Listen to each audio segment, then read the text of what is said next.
Ladies and gentlemen, welcome back to the channel, and today we're going to be talking about monetization in the video games industry. Call of Duty, Overwatch, everywhere. Activision Blizzard has been getting worse and worse at this over the past couple of years. You guys have heard me talk about it countless times, but yesterday I saw this Reddit thread coming in from Rev Joystick, and in here he goes over just how bad the Overwatch 2 system is, because everything that you could get in Overwatch 1 when they had loot boxes could technically be earned for free. Yes, you could of course buy loot boxes if you wanted to, but the game was out for years. You keep playing the game, you keep leveling up, you keep doing your events and your arcades and things like that, and eventually you got all those loot boxes for free and you got a bunch of content as a result. And in here they estimate that their account is worth over $10,000 based on the Overwatch 2 model, which got rid of loot boxes and makes you pay directly for the things that you want in game. Over the course of the past couple of years, we've had this debate many times. I've gone on both sides of this, where loot boxes are annoying for sure in the COD franchise when there are weapons that you want and game-changing content that you want, but you simply can't get it because you're not getting lucky enough via a loot box.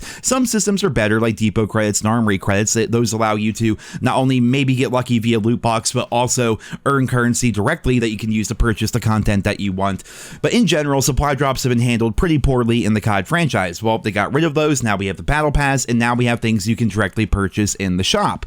And my question is that actually a better system? I've been saying for years now, it's frustrating as someone who doesn't spend money on microtransactions in the Call of Duty franchise, that all the cool stuff is in the shop and the stuff you can earn in game oftentimes is not very good. In the case of Black Ops Cold War, the ultimate camo in the game, Dark Matter, doesn't even completely work on every single weapon, yet there's still stuff in the shop that looks fantastic that you have to drop $25 on. So following suit here with Rev Joystick, I decided to get on my Overwatch account. I got a little pen, I got some paper here, and I did all the math. Now my account's not as crazy as theirs, but if you add up, right, $1 equals 100 coins in Overwatch 2, the new currency that they have. And if you add up all my legendary skins, all my epic skins, rare skins, emotes, victory poses, voice lines, as well as highlight intros, my account, which every now and then I would drop $20 on loot boxes back in the day, but in general, pretty much free to play, right? I earned $5,677 worth of skins for free in Overwatch 1 compared to what we have now in Overwatch 2.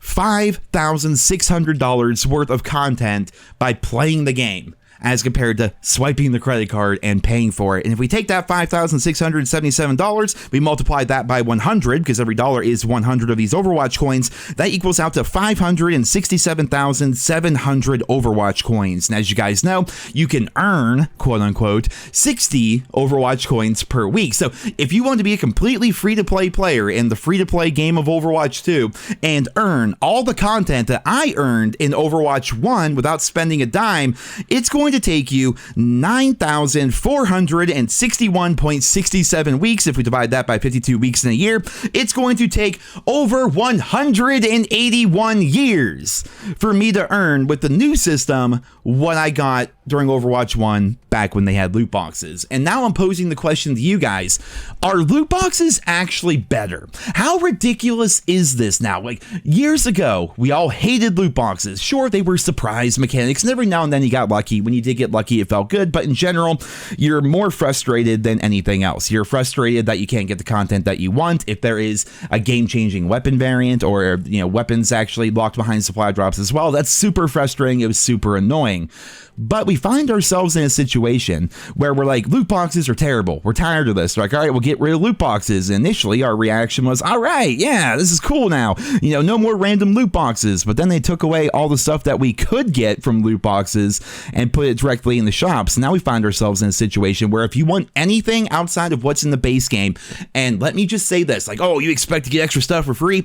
The base game content is fucking terrible in every COD. Do not come at me. You know it's true. It is. Like, the stuff you can actually earn in game is typically horrible compared to the crazy stuff you can find in the shop, whereas back when loot boxes were a thing, you could actually potentially get that stuff, or with enough loot boxes saved up and enough armory credits that you get from your duplicates, you could eventually buy the stuff from the shop without spending any actual money, right? We find ourselves in the craziest situation where they took a terrible system like loot boxes and gave us a worse system as a result. The math is right there, man. The math really doesn't lie. And if you think about COD, right, let's say you're somebody who buys stuff from the shop and maybe you're a bit more conservative. I know there's some whales out there. Every time there's a new bundle, man, they just go right and buy it. You know, they don't even think about it. But let's say you're conservative and you buy a $20 bundle 3 times a year. You know, that's it. You know, you get the new COD, maybe there's 3 bundles you want over the course of an entire year. You buy those 3 bundles for, let's call it $20. So you pay $70 for the game, and then you're spending an extra $60 on just skins. So now you're up to like $130, not counting battle passes and stuff like that. And you got what for it? 3 skins? 3 skins. You got the base game plus 3 skins for $130. You compare that to what you could get in a game like Black Ops 4 without spending a dime. Same thing with Call of Duty World War II. Same with Advanced Warfare, all the other games, right? What the fuck? Like, how are we in this situation? How have we reached a situation where I miss supply drops? Isn't that ridiculous? I talked about this recently in the video, and a lot of you in the comments agreed, like, sure, yes, it is nice to be able to just purchase directly the content that you want. You don't have to wait, you don't have to get lucky, anything like that. But that is literally the only advantage, and they're also charging you out the ass for it, man. We're talking like $25. Some bundles up to like $30 plus $40. I don't even know. I don't pay that much attention to the shop. It's ridiculous if you just want to get that one piece of individualized content, but you're also missing out on all the other content that you otherwise would have gotten had they gone with the old loot box system. And I'm not here to say that I want loot boxes back necessarily. I'm here to say that I want a better system than what we have currently, because sure, they're making billions of dollars every year on microtransactions, but it's getting ridiculous at a point. Like, the things that the COD franchise had in the past that they take away is getting ridiculous, man. We're talking about features, we're talking about monetization, we're talking about everything. COD used to have so many good systems in the past, and every game is different, but if you look at the totality of the COD franchise and all the different systems that were there, if they were just to take all the best stuff from every single game and put it in one game, that would be fantastic. But they have this really bad streak of forgetting what was good for the player base and what the player base enjoyed, and then just making something new, something that no one really asked for, and then, you know, going along with that and forgetting that fans wanted this old system that used to be part of the franchise. So it's a weird situation. This was all inspired from that Reddit post. I was just scrolling Reddit last night in bed and I saw that post and I'm like, well, holy shit, I wonder what my account's worth. And that's not even counting things like the BlizzCon Bastion skin, the BlizzCon Winston skin, or anything like that. Like, Overwatch 2 and its monetization are so bad that if I wanted to get everything that I got in Overwatch 1 without spending money, it would cost me $5,677. And if I wanted to earn it in game, it would take me 181 years. What the fuck?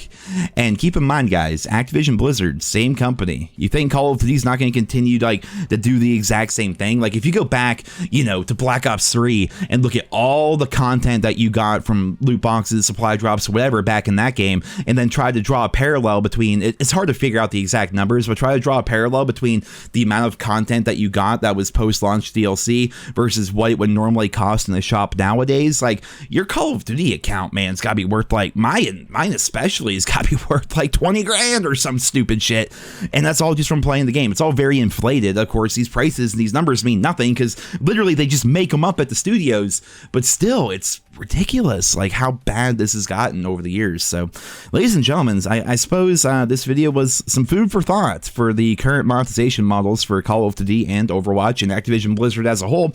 I would love to hear what you guys think about it down there in the comments. Thank you all so much for listening, and I hope you guys all have a wonderful day.